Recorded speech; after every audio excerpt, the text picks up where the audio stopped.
Hello, welcome to Uncommunity episode 4 of the podcast, where we talk with community builders to kind of get them here and talk about their experience building and growing community.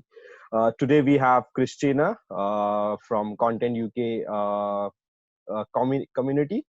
She's been working on building and growing her community, and yeah, welcome to Uncommunity, Christina. So great to have you here for the show.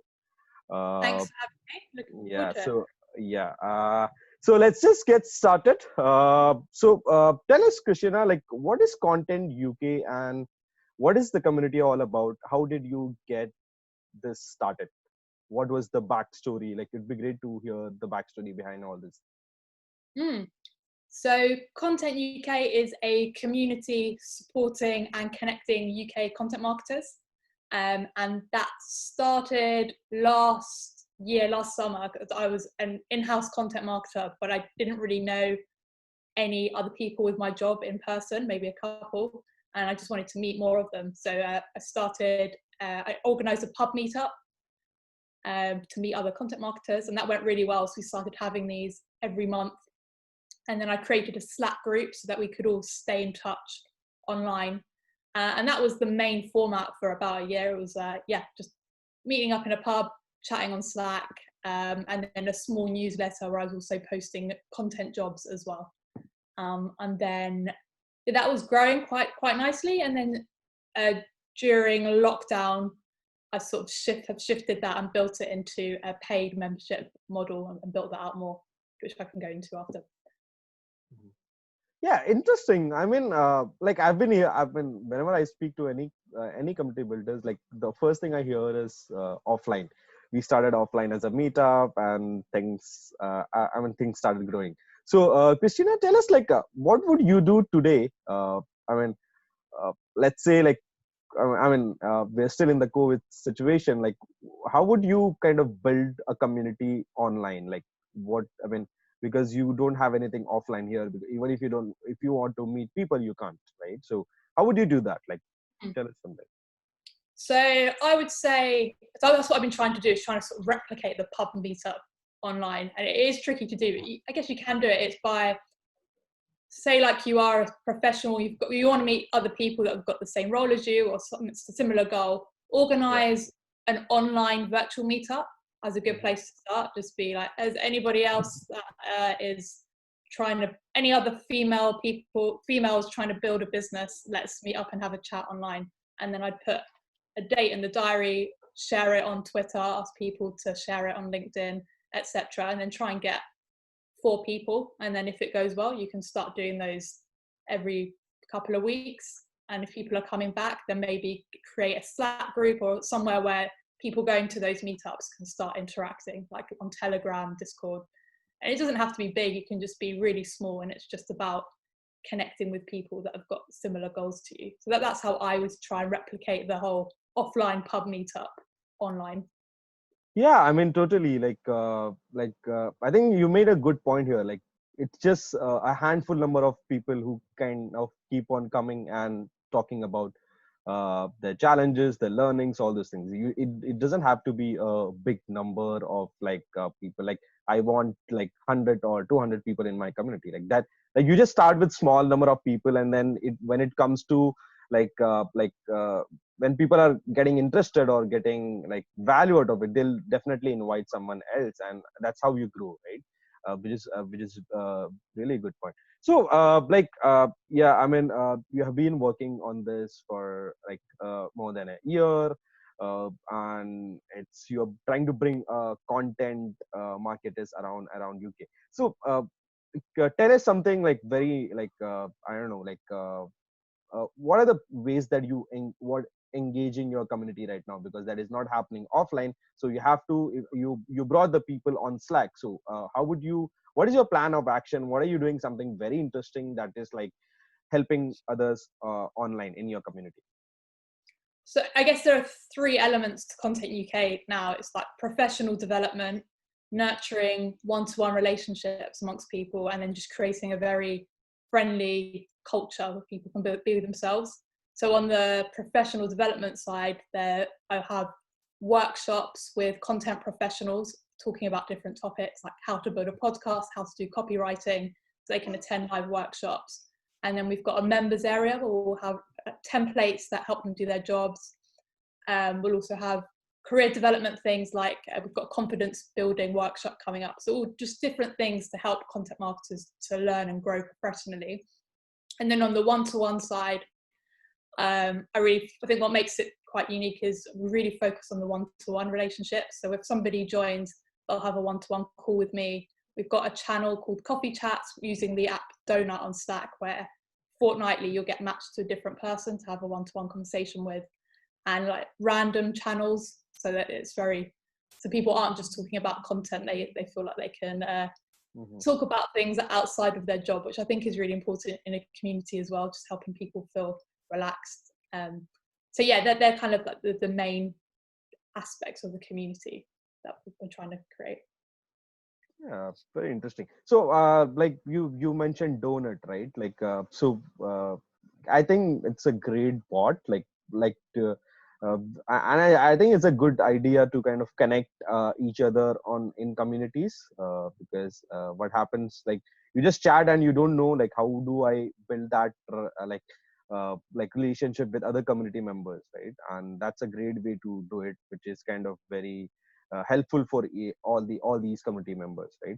What are tell us some like examples on maybe how what's like what is your day to day involved in growing or building a community? The day to day, Yeah. yeah. So it would be, but I've been running this with a full-time job, so it's probably this is going to change once my full-time job finishes, but tends to be before work, I'll jump into Slack and just make sure any messages that haven't been responded to are responded to. If there's any new members, I'll make sure they're welcomed. Yeah, just responding in general to the chat, asking open questions in different threads. So that comes as a priority. If there are any the newsletter, if it's a weekend, I'll spend a couple of hours building out the newsletter, which goes out to members and non-members. Other things day to day is organising. If there's any workshops going on, it'll be like liaising with the speakers to make sure that they're doing good topics, getting the landing pages built, and yeah, trying to organise often like one-to-one dialogues with either people within the community or other community builders to be like always learning. Yeah, that's about the main things I'll be working on. Yeah, so I think it's a like you said newsletters, other events. So I was just going through your website. I mean, I'm not a member, but I was just browsing through all the content that you had, and like it's I mean, like one person doing this is kind of like a lot, I guess. Like newsletters, you have like day to day showing up. So there was a great tweet by Rosie Sherry the other day where she said like if you are building a community, like you can't build a community if you're not showing up every day, right? Which if you're building a community, you have to show your face to your people, right? Try to create an engagement by asking open-ended questions or responding to someone whose answers are not being answered yet, right? Whose questions have not been answered yet, which is a great way. So when you said newsletter, so I mean it's all content, right? And you're building a community of content marketers, I guess, right? So what is like, tell us something very like how does it intersect between a community and whatever you're trying to do as a content, because what I've realized is in all the other businesses, like content is very critical when they are building some like a business, a product. So do you think like on the same lines, like as a community, as a product, wherein try to push as many content as possible? Yeah, I think there's definitely a huge link between content and community building, because if you have a group of similar people together, they'll begin discussing their common challenges.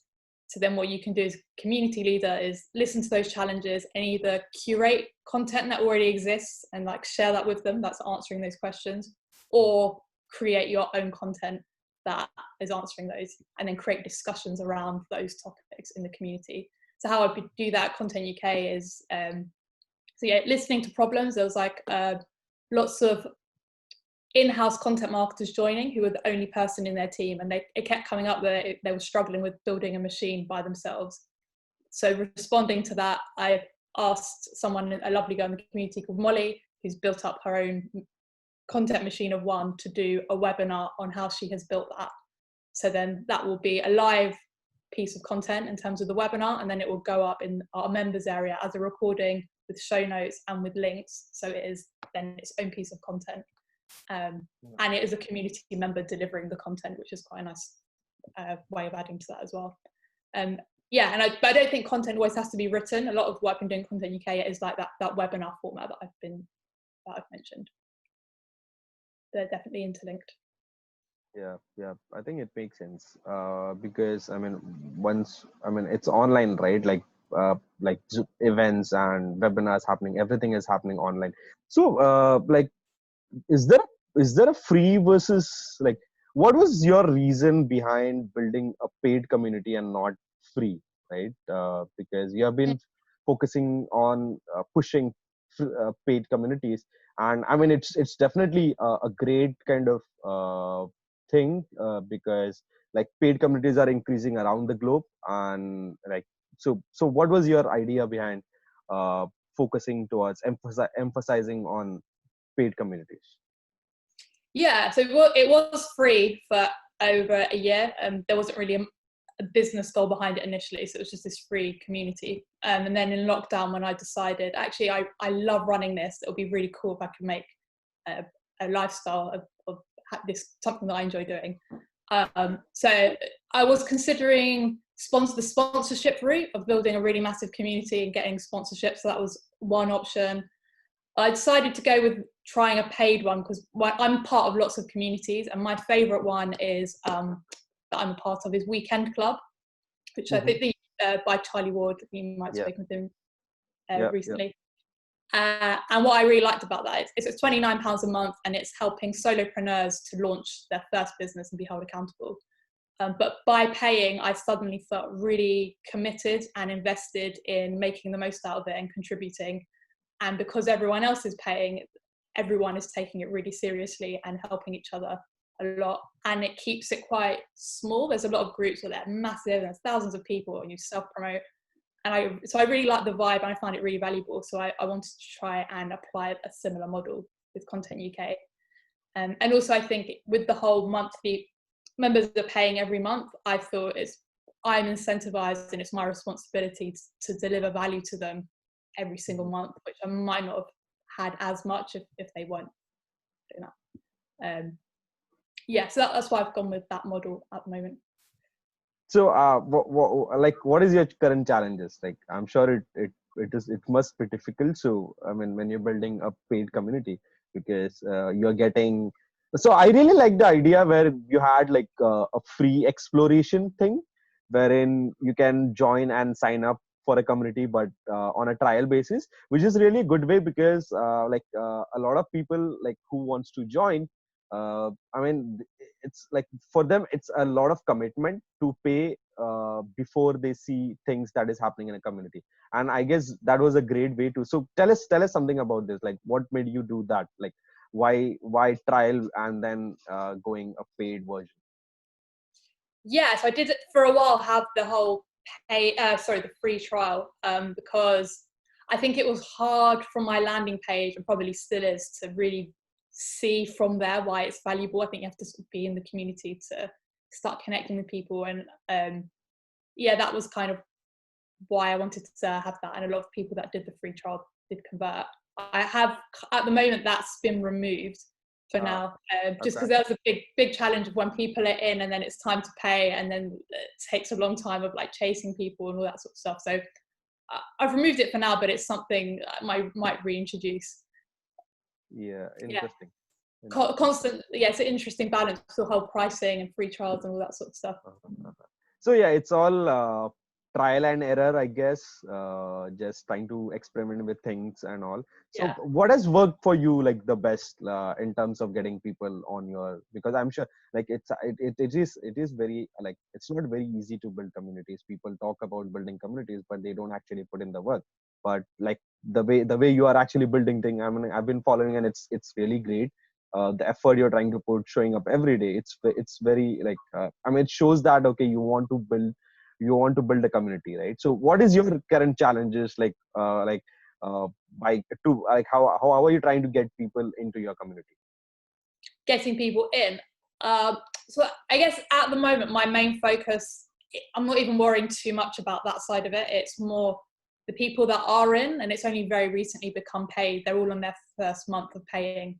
Hmm. It's more, how do I make sure everyone gets a lot of value from this? Because I think if the people in it have a lot of value, I hope they would then start recommending to other people. But then there's more things you can do around that. But I'd say I'm more focusing on churn prevention for this month. Yeah, that would be my answer to that at the moment, as opposed to like big growth activities. Yeah, interesting. So you mentioned Weekend Club, which is your favorite community. So like any like what like why is that your favorite community? And like are there other communities that you admire who like or maybe just content related communities around the globe that you admire and want to kind of get some pieces out of it and implement in your community? So any examples behind that? Yeah, there's loads of brilliant communities. So what I like about Weekend Club, I think it's because everyone is very, very supportive of each other. If you've got a question, like when I was like stuck with how do I do pricing, you get 5 different people who have already gone through this same process, and they'll give you really detailed feedback on your current model and what they've done. People will jump on a call with you, and I just really like that. It's very personable. So I've definitely taken inspiration from that and tried to recreate that in ContentUK, of those one-to-one people helping each other genuinely. Other communities that I learn a lot from is Rosie Sherry, who runs Indie Hackers and now has her own community. Well, it's a paid newsletter at the moment, but I think she's going to build that into the community. But it's all about really useful tips, about practical tips for community building. So I really recommend any community builders to just follow Rosie Sherry on Twitter. And Arij, who runs Women in Tech SEO, that's a free community that's really brilliant, and she's like really championing women in tech SEO. That's a good one to follow. But it's quite an exciting space for online communities. There's lots of really brilliant ones popping up, and I do recommend any community builders to join as many as possible and sort of deconstruct what has incentivized them to feel welcomed or not, what's working well and what isn't. So keep studying communities. So, I mean, that's a ton of like examples. We'll link it for people to see what are these communities and who are those people. So, what is like? I mean, I don't know, like, what excites you the most while you're trying to build a community? Like, Just that, I like think I think helping this people. could be this could be also a tip for any community builder who is trying to who is listening to this, or like what's the tip like I'm sure like there are a lot of tips, but single most important tip for people to who is just starting their career as a community builder. Oh, okay. So I guess that's 2 different questions. In terms of a tip for starting out, it would be, don't obsess about making a huge community to start off with. That's the biggest mistake people make. You get lost. It's not like a growth newsletter thing. It's, you're helping build relationships. So obsess about getting 5 people engaged and coming back regularly. Just focus on getting your first 5, and just keep thinking, how can I make these 5 people feel connected? And then move it to 10, and then just build up slowly. So that would be my number 1 tip. And then another one would be like, just be committed to turn up very regularly. And it's a long game. You're not just going to get a big community in 2 weeks. Yeah, yeah. And then the other question was, what do I enjoy the most about it? And it's just connecting people and like facilitating friendships, not just work. It can be fun. I think it's fun. Yeah. I think you're absolutely right on that. Like it's fun to do this, and like I mean there are pain points, there are things that it's difficult, but it's fun, right? You show up every day, you try to build relationships, right? Which is very important. And again, the tip was like try to build it slowly and grow slowly. Like you don't need to have like 1,000 members in your community. Like five is a great number, and like maybe like help for like a month or 2 months, try to engage with them, and then over the period of time, if members are feeling valuable, the things that you are doing, they'll definitely invite other people. Hey, I'm part of this cool community, like let's hang out here, right? Numbers is not like, it's like just a vanity metrics of one of the community building thing, right? Like a page views on a blog, Yeah, like that's absolutely. that's yeah, that's not like something this A uh, better metric to look is like, are they returning? Are people coming back? yeah, retention is the kind of thing. Especially initially. Later on, obviously, the size of a community becomes more important, but not initially. And try to not put yourself in a situation where you're pressured to grow it. Yep. Okay, so I think we're coming to the end. So like we have thing got everything covered. So what is like where can we find you online, and what is the link to your community so that other people can come and join? So a link to the community is ContentUK.co for freelance and in-house content marketers. And you can find me on Twitter usually, which is at Christina_P. Okay, thank you so much. Yeah, I think that's the end of the episode. Just